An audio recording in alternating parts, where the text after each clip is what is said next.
صلی اللہ علی محمد صلی اللہ علیہ وسلم۔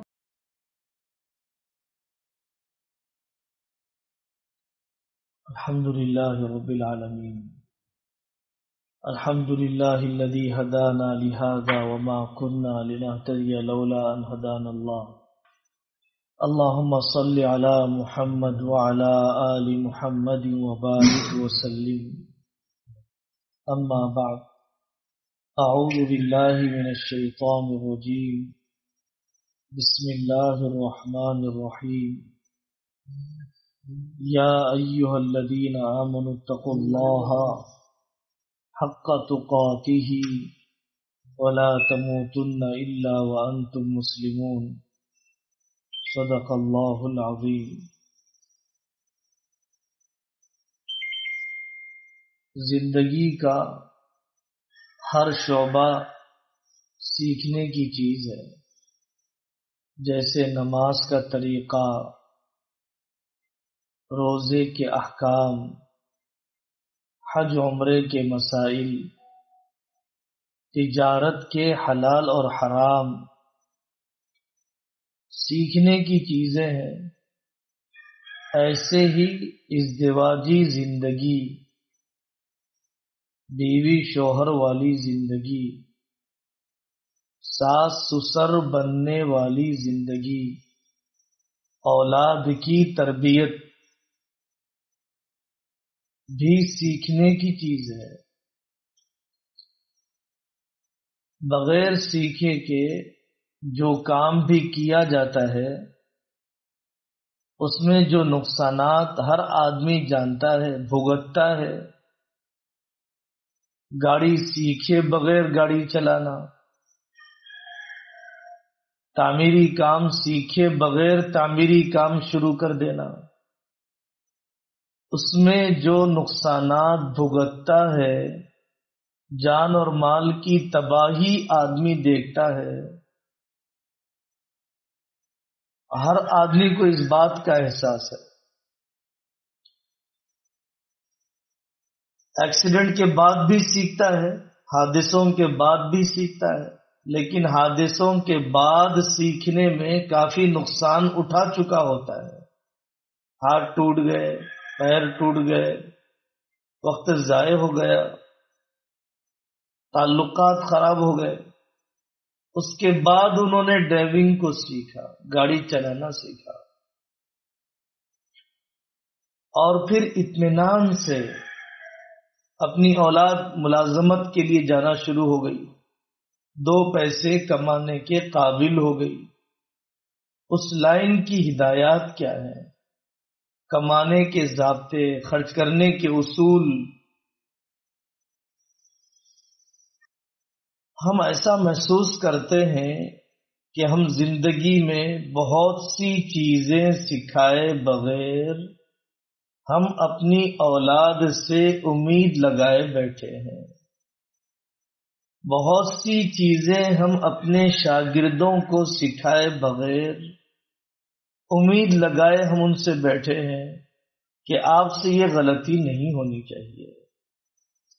مہمان کا اکرام کیسے کیا جاتا ہے، مہمان کو پانی کیسے پیش کیا جاتا ہے، دسترخوان کیسے بچھایا جاتا ہے، مہمان کو کیسے رخصت کیا جاتا ہے، یہ آداب اور روایات ہم نے سکھائے ہی نہیں۔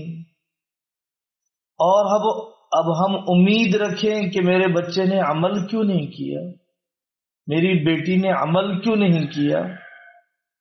بغیر سکھائے کے امید رکھنا، بغیر سکھائے کے غلطی نہ کرنے کا مطالبہ کرنا، آپ سے غلطی نہیں ہونی چاہیے۔ سکھایا ہی نہیں ہے تو غلطی کیوں نہیں ہوگی۔ سکھانے اور سیکھنے کی ضرورت ہے۔ زندگی کا ہر قدم اللہ کے نیک بندوں کی زندگیوں میں یہ خوبی بہت پائی جاتی تھی کہ دوستی کے آداب کیا ہیں بیٹا، کپڑے پہننے، عید کے دن سے پہلے عید کے دن نکاح سے پہلے نکاح کی زندگی کے اتار چڑھاؤ. ہمارا نکاح ہوا، اللہ تعالیٰ ان کی مغفرت فرمائے. ایک ماموں سسر تھے، عالم دین اور قاری بھی تھے. وہ جب رخصت کرنے لگے مجھے اور ہمارے گھر والوں کو بٹھایا. دسیوں چیزیں جائز ناجائز قسم کی جاتی ہیں، لیکن نصیحت اور اجتماع کے لیے وقت نہیں دیا جاتا ہے.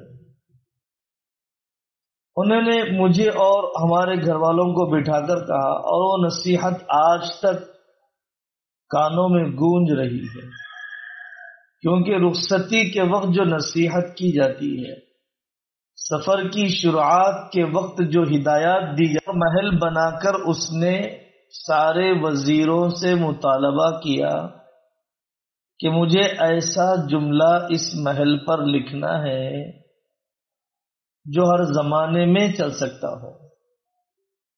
وزیروں نے کہا ہمارا بادشاہ بہت کامیاب ہے، تو اب ہے، آئندہ تو نہیں رہے گا، اور گزشتہ زمانے میں تو تھا نہیں. اور دوسروں نے دوسری باتیں کہی. بادشاہ نے کہا نہیں، مجھے ایسا جملہ بتاؤ جو ہر زمانے میں یہاں پر فٹ ہو سکتا ہو. تو ایک وزیر نے کہا کہ یہ بھی گزر جائے گا، یہ حالات بھی گزر جائیں گے، یہ حالات بھی گزر جائیں گے. دنیا کا فانی ہونا، زندگی کے حالات کا ایک رخ پر ہمیشہ باقی نہ رہنا، اس کو بتلانے والا ایک جملہ کہ یہ بھی گزر جائیں گے، یہ حالات بھی باقی نہیں رہیں گے. تو بادشاہ بہت خوش ہو گیا. اس نے کہا یہ بات ہے، خوشیاں ہمیشہ نہیں رہتی ہیں، غم بھی ہمیشہ نہیں رہتے ہیں، دولت بھی کسی کے ساتھ ہمیشہ چمٹی نہیں رہتی ہے، اور کسی کی صحت بھی ایک رخ پر باقی نہیں رہتی ہے. حسن و جمال بھی ڈھل جاتا ہے، جسم کی طاقت بھی آدمی کی دن گزرتے گزرتے کمزور ہوتی چلی جاتی ہے. تو کوئی آدمی دھوکے میں نہ رہے، بے صبرا پن نہ آ جائے، یہ کیوں ہو گیا، میرے ساتھ ایسا تو نہیں ہونا چاہیے تھا. حالات میں جمنے کی استعداد آدمی کے اندر پیدا ہوتی ہے، پہلے سے ہی دنیا کی حقیقت کا اندازہ ہو. تو یہ ایک جملہ کہ یہ حالات بھی گزر جائیں گے، اصل مسئلہ تو آخرت کا ہے. یہ حالات بھی گزر جائیں گے، اس جملے نے زندگی کے کتنے صدموں کو آسان کر دیا. وقت دینا چاہیے، شادیوں کی ہم آہنگی، فنکشنز کی ہم آہنگی. عقیقہ کرنا ہے، عقیقہ سیکھو تو صحیح. جہاں پر مال لگانا ہے وہاں پر مال نہیں لگائیں گے، جہاں نہیں لگانا ہے وہاں پر لگائیں گے. جہاں وقت دینا ہے وہاں پر وقت نہیں دیں گے، اور جہاں وقت دینے کا کوئی فائدہ نہیں ہے وہاں پر گھنٹوں دنوں خرچ کرنے کے لیے تیار ہے. ہم خاندان کی مہمان نوازی کرنا چاہتے ہیں. ہمارا خاندان بہت بڑا ہے، مہمان نوازی کا جذبہ بڑا پیارا ہے، خاندان کی صلہ رحمی کا جذبہ بہت اچھا ہے، اسلام بھی مطالبہ کرتا ہے. لیکن مہمان نوازی کے جذبات شادی میں صرف دکھانا، ہدیہ اور تحفہ گفٹ دینے کے معمول، گفٹ دینے کا شوق صرف شادی بیاہ کے موقع پر، کھانے کی 5 قسمیں صرف شادی کے موقع پر. خاندان میں ایک بیمار ترس رہا ہے علاج کے پیسے کے لیے، خاندان میں ایک بھائی انتظار کر رہا ہے کہ کوئی تعلیمی فیس اس کی ادا کر دے، خاندان کا ایک بیمار ترس رہا ہے کہ کوئی اسے ناشتہ پہنچا دے، خاندان کی ایک دادی نانی انتظار کر رہی ہے کہ کوئی اسے دواخانہ لے کر چلی جائے، لیکن وہاں پر نہ وقت دینے والے ہیں، نہ وہاں پر مال خرچ کرنے والے ہیں۔ شادیوں کے موقع پر ملاقاتیں ہیں، دوسری ناگواریوں کے موقع پہ ملاقاتیں نہیں ہیں۔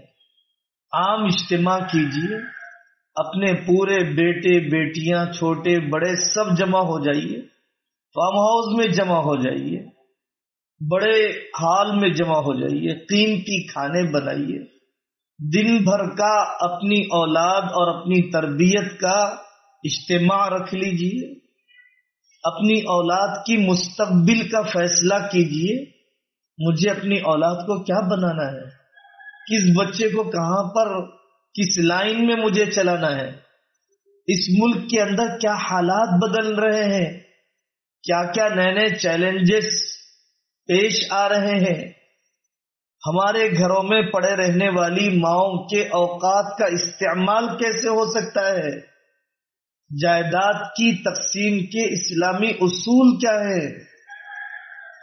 اب ہمیں اپنا اسکول قائم کرنے کے سلسلے میں ہم کیا کوشش کر سکتے ہیں۔ یہ کئی مسائل ہیں، یہ کئی عنوانات ہیں جس پر ایک خاندان اپنے پورے خاندان کا اجتماع کرتے ہوئے اس پر پیسے خرچ کر سکتا ہے، اس پر اپنی صلاحیتیں جھونک سکتا ہے، لیکن اس پر لگانے کے بجائے جو زیادہ ضروری ہے ایسی رسموں پر لگایا جاتا ہے جس کو پورا معاشرہ بھگت رہا ہے۔ جب لڑکی کا نکاح ہوتا ہے تو یہ عورت بھیگی بلی بن جاتی ہے، یہ معاشرہ دبنے لگ جاتا ہے، اور جب یہی اپنے بیٹے کی شادی کرتی ہے تو شیر بن جاتی ہے۔ جب یہ بیٹی کا نکاح ہو رہا ہے تو اس وقت بڑے دبے کچلے انداز میں انہوں نے تو ہم سے یہ بھی کہہ دیا، انہوں نے تو یہ سامان بھی مانگا ہے، انہوں نے تو آ کر میری بچی کے آنسو دل توڑ دیا، انہوں نے آ کر بڑے سخت بول دیے۔ اور پھر جب دوسری لڑکی کو دیکھتی ہے اپنے لڑکے کے نکاح کے لیے، اس کی روش بھی کوئی بدلی ہوئی نہیں ہوتی ہے، تو بہت مبارکبادی کے قابل ہیں۔ ہماری خواہش رہتی ہے نکاح کے موقع پر بات کرنے اور سننے میں یکسوئی نہیں رہتی ہے، اور ایسے موقع پر جوڑ لینے میں سب کے ذہن فارغ بھی ہوتے ہیں، کہنے سننے کا موقع بھی ہوتا ہے۔ سب سے پہلی بات اپنی خاندانی زندگی میں، گھریلو زندگی میں مشورے کے نظام، مشورے کی سنت کو زندہ کرو۔ اپنی بیوی سے مشورہ، اپنی ماں باپ سے مشورہ، اپنی اولاد سے مشورہ، اپنی بہوؤں سے مشورہ، مکان بنانے کا مشورہ، نکاح کا مشورہ، کاروبار کے بڑھانے بچانے کا مشورہ۔ مشورے کی سنت نہ ہونا یہ خاندانوں کے بکھیرنے کا ذریعہ بن رہی ہے۔ مشورے کی سنت کا گھریلو زندگی میں چھوڑ دیا جانا بدگمانیوں کے پیدا کرنے کا ذریعہ بن رہا ہے۔ قرآن بھی بڑا عجیب ہے، قرآن کہتا ہے بیوی شوہر کی زندگی کے مسئلے میں کہتا ہے فَإِنْ أَرَادَا فِصَالًا عَنْ تَرَاضٍ مِّنْهُمَا وَتَشَاوُرٍ، اگر بیوی شوہر ایک دوسرے کی رضامندی کے ساتھ یا مشورے سے بچے کا دودھ چھڑانا چاہے تو دودھ چھڑا لینے میں کوئی حرج نہیں ہے۔ دودھ چھڑانا کتنی چھوٹی چیز سمجھی جاتی ہے، اور قرآن نے وہاں پر مشورے کا لفظ استعمال کیا کہ اگر دودھ چھڑانا چاہتے ہوں بیوی شوہر باہمی مشورے سے، ایک دوسرے کی رضامندی سے، کسی خاص سبب سے 2 سال کی عمر ہو گئی کافی ہے، 2.5 سال کی عمر ہو گئی، کافی ہے۔ مشورے کا نظام، میں اپنے ماں باپ کے تجربے سے فائدہ کیوں اٹھانا نہیں چاہتا؟ میں اپنے ساس سسر کے تجربات کی قدر کرنا کیوں نہیں چاہتا؟ میں اپنی بیوی سے مشورہ نہیں لوں گا تو اپنی زندگی کے سکھ دکھ میں بیوی کو شریک کیسے کروں گا؟ اگر بہو کو میں اپنے مشورے میں شریک نہ کروں تو پھر بہو اپنے آپ کو اس گھر کا فرد کیسے سمجھے گی جب اس کو اجنبی بنا کر گھر سے کاٹ کے رکھا جائے؟ اور جن امور میں داماد کو مشورے میں شریک کرنا مناسب ہے اس کو شریک نہ کیا جائے تو اسے بھی اپنی زندگی سیکھنے کا موقع نہیں ملے گا۔ تو پہلا عمل جس کی ہمیں عادت ڈالنا چاہیے اپنی گھریلو زندگی میں بھی، وہ ہے مشورے کا مزاج۔ ٹھنڈا ماحول بناؤ، وقت طے کرو، چلتے چلاتے نہیں، غصے کے دباؤ میں نہیں، جذبات کے ابال میں نہیں، محبت اور اعتماد کا ماحول، محبت اور اعتماد کا ماحول۔ محبت اور اعتماد کے ماحول میں جب مشورے ہوتے ہیں تو واقعی برکتیں ہوتی ہیں، نہیں ہونے کے کام بھی ہو جاتے ہیں، فقیر مالدار ہو جاتے ہیں، اور مشورے کی زندگی مشاورتی ماحول نہ ہونے کی وجہ سے بڑے بڑے خاندان بکھر جاتے ہیں، بڑے بڑے کاروبار بٹ جاتے ہیں۔ دوسری بات، اپنے آپ کو محتاج اصلاح سمجھنا۔ میں اپنی اصلاح کا محتاج ہوں، میرے ساتھ میرا نفس لگا ہوا ہے، میرے ساتھ میرا شیطان لگا ہوا ہے، میرے ساتھ میرے بدعملیوں کی نحوست لگی ہوئی ہے۔ مجھے علماء کی صحبت جیسے ملنا چاہیے نہیں ملی ہے، میرے نفس کی تربیت جیسی ہونی چاہیے ویسے نہیں ہوئی ہے۔ میں نے نہیں سیکھا ہے کہ مثالی ساس کیسے ہوتی ہے، میں نے نہیں سیکھا ہے کہ مثالی سسر کیسے ہوتا ہے، میں نے سیرت کے اس حصے کو نہیں سنا ہے کہ بہو کو ساس کے ساتھ کیسے رہنا چاہیے۔ پوری اسکول کی پڑھائی میں اس ڈاکٹر انجینئر کو نہیں بتایا گیا کہ حق کیا ہے اور حد کیا ہے، کہ بیوی میں، ماں میں، اولاد میں اور باپ میں، کاروبار میں اور گھریلو زندگی میں کیسے بیلنس کرنا ہے، یہ مجھے پورے 16 سال کی پڑھائی میں نہیں سکھایا گیا۔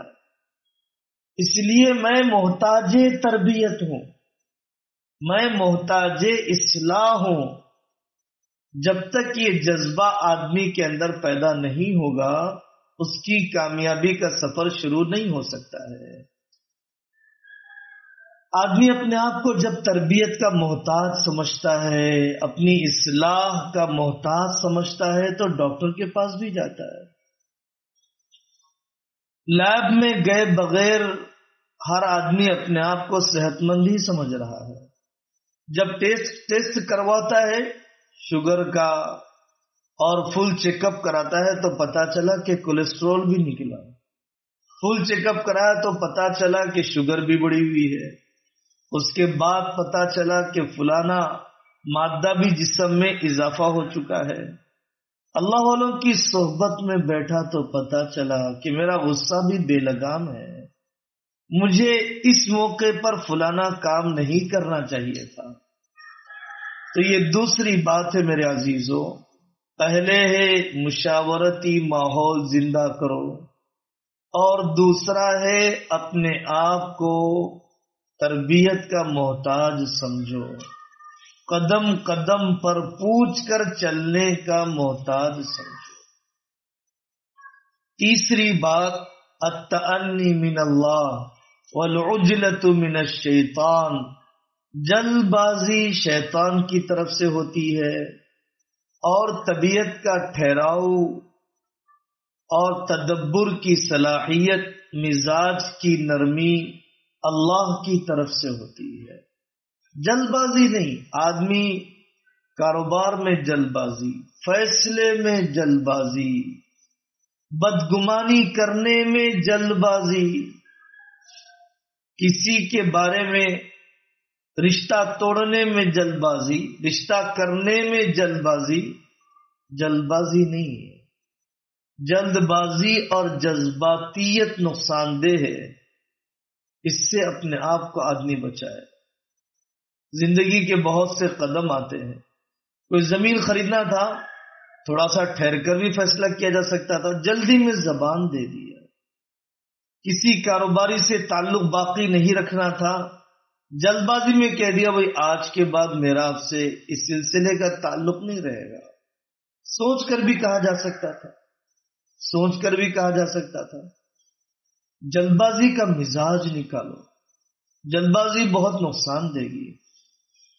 فلانا آدمی سوتا رہ گیا، اسے پتا نہیں ہے میں بیمار ہوں، وہ چاہتا تو میری مزاج پرسی کرتا تھا، کر سکتا تھا، لیکن اس نے میری مزاج پرسی نہیں کی، بدگمانی دل میں بسا لیا، بدگمانی دل میں بسا لیا، حالانکہ وہ بھی راتوں کا جاگا ہوا، وہ بھی طبیعت اس کی خراب، اس کے علم میں ہی نہیں کہ واقعی میں بیمار ہوں اور میری عیادت ہونی چاہیے۔ فون نہیں اٹھایا، فون نہیں اٹھایا، میں نے دن بھر آپ کو فون کیا، آپ نے فون نہیں اٹھایا، اپنے دل میں بدگمانی۔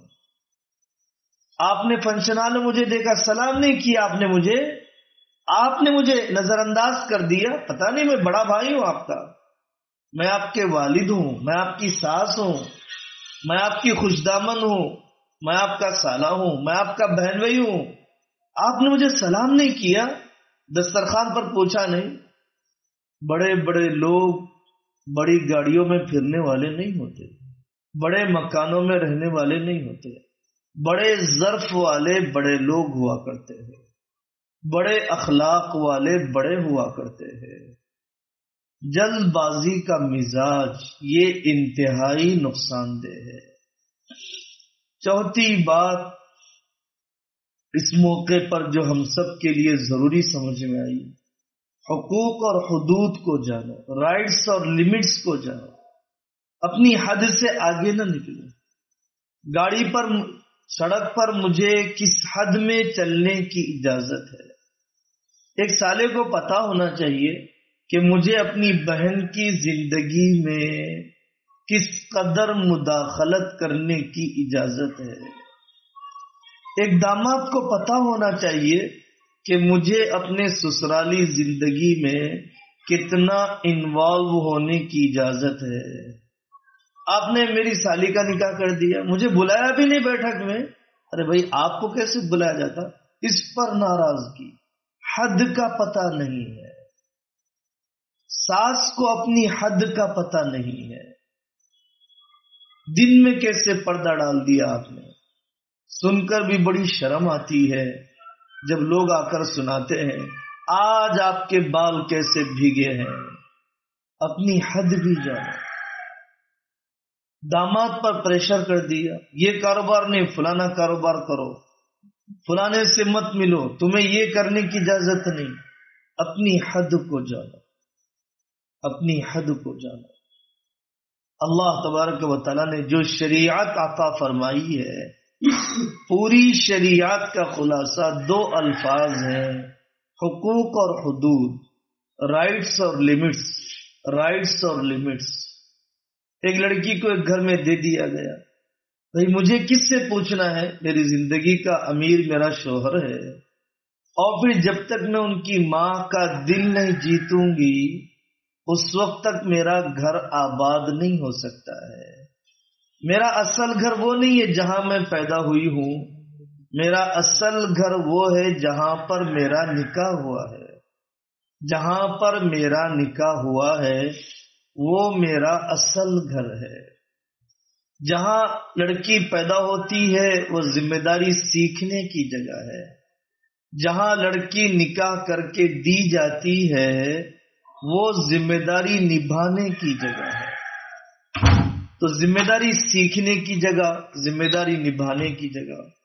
ایک سمندن کو پتا ہونا چاہیے کہ میں اپنی بیٹی سے کہوں کہ بیٹا اپنی ساس سے اجازت لے کر آنا، کیا آپ نے اپنے ساس سے اجازت لے لی ہے؟ کیا آپ ان کی خوشدلی سے آ رہی ہیں یا ناراضگی میں چھوڑ کر آ رہی ہیں؟ نکاح کے بعد تمہاری دو مائیں ہیں، ایک ماں جس نے تمہیں جنا ہے اور دوسری ماں جو تمہیں اللہ نے نکاح کی نعمت کی وجہ سے دیا ہے۔ قرآن کہتا ہے، قرآن نے سسرالی خاندان کو نعمتوں میں گنایا ہے، نعمتوں میں گنایا ہے۔ ایک شوہر کو پتا ہونا چاہیے کہ میری ذمہ داری ہے، سب سے بڑا حق شوہر پر اپنی بیوی کی مالی ذمہ داریوں کو اور جانی ذمہ داری کو پورا کرنا، ازدواجی ذمہ داری کو پورا کرنا۔ بیوی کے لیے سوائے شوہر کے کوئی نہیں ہوتا ہے، ماں کے لیے اور اولاد بھی ہے، باپ کے لیے اور اولاد بھی ہے، بہنوں کے لیے اور بہنیں بھائی بھی ہیں، لیکن بیوی کی ذمہ داریاں اللہ تعالی نے پورے شوہر پر ڈالے ہیں۔ تصویر کا ایک رخ تو یاد ہوتا ہے، دوسرا رخ یاد نہیں ہوتا ہے۔ اگر سجدے کا حکم ہوتا تو عورتوں سے کہا جاتا کہ وہ اپنے شوہر کو سجدہ کرتی۔ ایک تقدس کا مقام شوہر کا بتلایا گیا۔ خدائے مجازی اسے کہا جاتا ہے، اردو زبان میں خدائے حقیقی تو اللہ ہے، خدائے مجازی شوہر کو کہا جاتا ہے۔ لیکن میرا خدا مجھے کتنا معاف کرتا ہے، میرا خدا میرے اوپر کتنی ستاری کرتا ہے، میرا خدا میری حاجتوں کو کتنا پورا کرتا ہے۔ شوہر کو بھی جیسے اپنا مقام اور منصب یاد ہے ویسے اس کو اپنی ذمہ داری بھی یاد ہونا چاہیے۔ مقام اور منصب جب ہی ملتا ہے جبکہ آدمی اپنی ذمہ داری پوری کرتا ہے۔ پنکھے کا مقام سر پر ہے، اسی وقت تک ہے جب تک کہ پنکھا اپنا کام کر رہا ہے۔ اسی طریقے سے ہر رشتے کا مقام حقیقت میں اسی وقت باقی رہتا ہے جبکہ اس رشتے کے ساتھ کی ذمہ داریاں آدمی پورا کرے۔ بڑوں کو یاد رہنا چاہیے، چاہے میرا داماد ہو، چاہے میری بہو ہو، چاہے میرا بیٹا ہو، چاہے میری بیٹی ہو، چاہے میرا بھائی ہو، چاہے میری بہن ہو، یہ سب سیکھ رہے ہیں، ان پر ابھی ذمہ داری پڑی ہے، انہیں چلانا چلنا سکھانا ہے مجھے۔ کاروبار پر بٹھایا، باپ سکھاتا ہے آہستہ آہستہ۔ آج تک تو یہ اسکول اور کالج میں ہی جا رہا تھا، آہستہ آہستہ سکھاتا ہے۔ اسی طریقے سے مائیں اپنے گھر میں سکھاتی ہیں، بیٹے ایسے پکایا جاتا ہے، ایسے بچت کی جاتی ہے، ایسے کپڑے دھوئے جاتے ہیں۔ اسی طریقے سے بچے کو سکھاؤ، اس کو اتار چڑھاؤ کا اندازہ نہیں ہے، اسے پتا نہیں ہے کہ کس رشتے کو کیسے وقت دیا جانا چاہیے، اس کو پتا نہیں ہے کہ کس رشتے کو کیسے وقت دیا جانا چاہیے۔ پودوں کو وقت دیا جاتا ہے، پانی کی سینچائی کی جاتی ہے تو پودے اگتے ہیں۔ پودوں کو پانی نہیں دیا جاتا، وقت نہیں دیا جاتا تو پودے مردہ ہو جاتے ہیں، سوکھ جاتے ہیں۔ رشتوں کو وقت نہیں دیا جاتا ہے تو رشتے بھی دفن ہو جاتے ہیں، رشتے بھی سکڑ جاتے ہیں، رشتے بھی سوکھ جاتے ہیں۔ بچیوں کو سکھانا ہوتا ہے کہ ابھی امید سے ہو تو کیسے رہنا ہے، زچگی کا موقع آیا تو کیسے پرہیز کرنا ہے، سویرے جاگ جاؤ گی وقت میں کیسے برکت ہوگی، رات میں کیسے جلدی سویا جا سکتا ہے، یہ ساری چیزیں اس سے پہلے اس لڑکے کو کوئی تجربہ نہیں تھا، اس سے پہلے اس لڑکی کو کوئی تجربہ نہیں تھا۔ یہ لڑکا کل تک صرف ایک عام لڑکا تھا، بیٹا تھا، بھائی تھا، اب داماد بن جاتا ہے، کہیں ہمزلف اور ساڑو بن جاتا ہے، اب کہیں باپ بن جاتا ہے۔ یہ کئی ذمہ داریاں ایک ساتھ پڑ جاتی ہیں۔ کل تک یہ بیٹی تھی، نکاح ہوتے ہی یہ لڑکی بیوی بن جاتی ہے، کچھ ہی مہینوں میں ماں بننے کے قابل ہو جاتی ہے، کچھ ہی سالوں میں 2-4 بچے بھی ہو جاتے ہیں، پھر وہ جیٹھانی بھی ہوتی ہے، دیورانی بھی ہوتی ہے۔ تو ان سب ذمہ داریوں کا بوجھ ایک ساتھ یہ آنے والی نسل پر پڑ جاتا ہے، تو یہ ذمہ داریاں سکھانا پڑتا ہے۔ یہ ذمہ داریاں سکھائے بغیر ناراضگی کوئی سمجھداروں کا طریقہ نہیں ہے۔ یاد رکھنا بہت اچھی طرح، جب بچہ گر جاتا ہے بھری محفل میں تو اس کی نظر اپنی چوٹ پر نہیں ہوتی ہے، لوگوں کے چہروں پر ہوتی ہے۔ اس کی نظر اپنی چوٹ پر نہیں ہوتی، کیسے مار لگا ہے، وہ لوگوں کے چہرے دیکھتا ہے۔ اسے چوٹ سے زیادہ تکلیف ہوتی ہے لوگوں کی نگاہوں میں گرنے کی وجہ سے۔ اپنے شاگرد کو بھری محفل میں نصیحت سے زیادہ تنہائی میں نصیحت کرو۔ اپنی اولاد کو بے اکرامی کے ساتھ نہیں، اپنے داماد اور بہو کو بھری محفل میں نہیں۔ امام شافعی رحمۃ اللہ علیہ فرماتے ہیں بھری محفل کی نصیحت فضیحت ہوتی ہے، لوگوں کے مجمع میں ٹوکنے کی وجہ سے اصلاح نہیں ہوا کرتی ہے۔ جو سرجری کا طریقہ ہے وہی نصیحت کا طریقہ ہے، جو آپریشن کا طریقہ ہے وہی نصیحت کا طریقہ ہے۔ سرجری کرنے والے ڈاکٹر نے کتنے سال پڑھا ہے سرجن سے پوچھ لیجئے۔ شوگر بی پی ٹیسٹ کرتا ہے، بھئی آپ کو میرے اوپر بھروسہ ہے نہیں ہے، اگر بھروسہ ہے تو میرے سے کرا لیجئے علاج، نہیں ہے تو کسی اور جگہ کرا لیجئے۔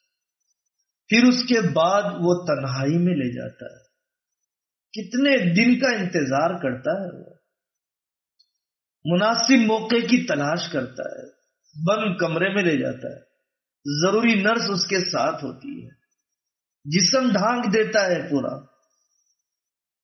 اتنا ہی حصہ کھولا جاتا ہے جتنا کہ اسے چیر پھاڑ کرنے، نشتر لگانے کی ضرورت ہے، اور پھر اس سے پہلے سند کر دیا جاتا ہے کہ جس سند کرنے کی وجہ سے تکلیف کم سے کم ہو۔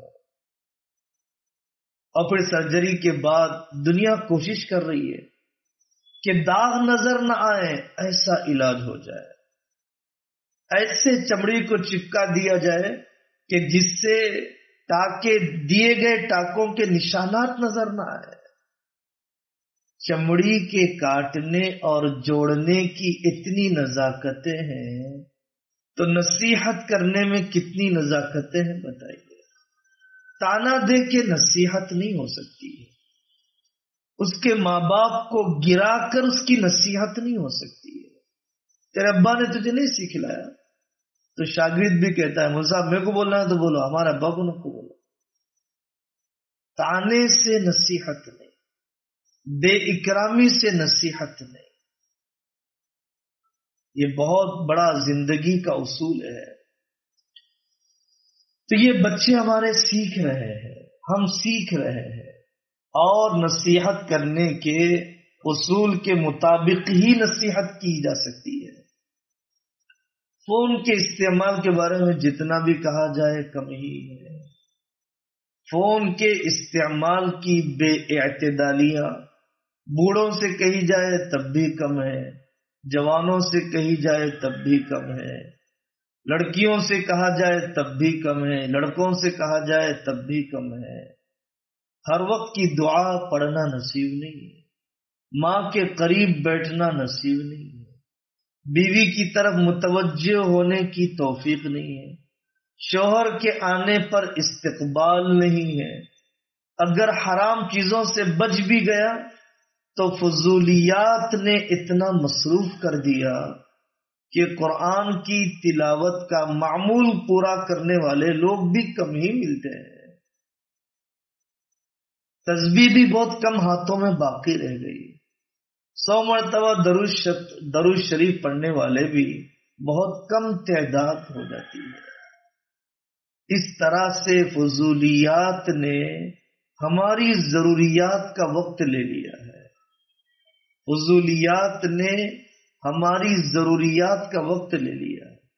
جیسے اسپنج کو ایک برتن میں ڈال دیجئے پورا پانی چوس لیتا ہے، ایسے ہی فون نے ہماری صلاحیتوں اور ہمارے اوقات کو چوس لیا ہے۔ بہت کم بوڑھے بوڑھیاں ہیں جنہیں تہجد کا شوق رہا، سوتے سوتے فون کا اس قدر استعمال۔ کبھی کبھی کوئی نظر آتا ہے اہتمام سے سونے سے پہلے سورہ واقعہ پڑھنے والا، سورہ ملک پڑھنے والا، سورہ الف لام میم سجدہ پڑھنے والیاں، سورہ دخان پڑھنے والیاں، سورہ بقرہ کے آخری آیات اور سورہ حشر کی آخری آیات پڑھنے والی بوڑھیاں نظر آتی تھیں، جو فون کے مضر اثرات سے بچی ہوئی۔ اس زمانے کی پتہ نہیں کون باتوفیق بندے اور بندیاں ہیں جن کو اپنے معمولات کا موقع مل رہا ہے۔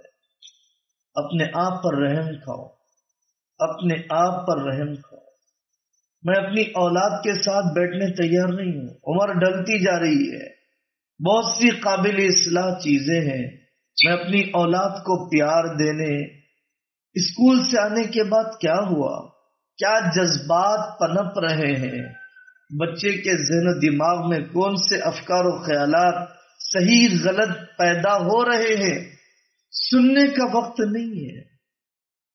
اس ضرورت کو مصیبت نہ بنا لو، اس ضرورت کو اپنے اوپر اتنا نہ مسلط کر لو کہ تمہارے اللہ کے درمیان، تمہارے اور تمہاری آخرت کے بنانے کے درمیان، تمہارے اور تمہارے رشتوں کے درمیان یہ فون کا استعمال تباہی نہ مچا دے۔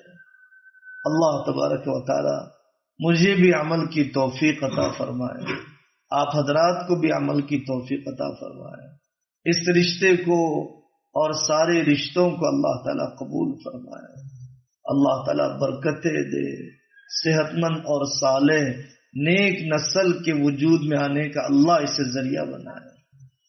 درود شریف۔ الحمدللہ رب العالمین والصلاة والسلام علی النبی الکریم وعلی آلہ واصحابہ اجمعین۔ یا ربنا یا غایت رغبتنا یا مأوانا یا ملجانا، اللہم صل علی محمد وعلی آل محمد وبارک وسلم۔ اے اللہ ہماری تربیت فرما دیجئے، ہماری تربیت فرما دیجئے، ہماری تربیت فرما دیجئے، ہماری نگاہوں میں ہمارے اپنے عیب کھول دیجئے، آپ کے نیک بندوں کی صحبت عطا فرما دیجئے، اپنی اصلاح کروانے کی توفیق عطا فرمائیے، بے لگام زندگی سے بچائیے، نفس و شیطان کے حوالے ہو جانے سے بچائیے۔ زندگی کا بڑا حصہ صلاحیتیں ضائع ہو گئی، عمریں برباد ہو گئی، نہ جیسے پڑھنا تھا پڑھا، نہ جیسے سیکھنا تھا سیکھا۔ اس عمر میں عمل کے جس مقام پر رہنا چاہیے تھا بہت پیچھے رہ گیا، بہت پیچھے رہ گیا۔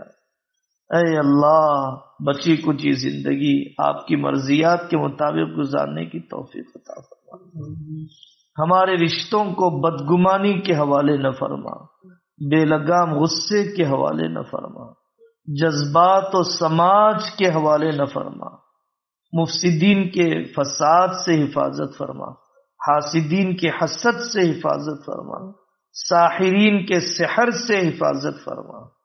اے اللہ وہ معاملہ کیجئے جو آپ کی شان کریمی کا تقاضا ہے، وہ معاملہ نہ کیجیے جس کے ہم اپنے گناہوں کی وجہ سے مستحق ہیں۔ اے اللہ ہماری نسلوں میں ولیوں کو پیدا فرما، داعیوں کو پیدا فرما، علماء اور مجددوں کو پیدا فرما۔ اے اللہ ملک کی حفاظت فرما، حج اور عمرے کے دروازے کھول دے، مراکز مدارس کی رونق کو واپس فرما۔ جو بھائی بہن جس طرح کی خدمات کر رہی ہیں، انجام دے رہی ہیں، غیبی مددیں شامل حال فرما، دلوں کو متوجہ فرما، حالات کو موافق بنا، مخلص معاون عطا فرما دیجیے۔ وصلی اللہ تعالی علی خیر خلقہ محمد وعلی آلہ واصحابہ اجمعین والحمد للہ رب العالمین۔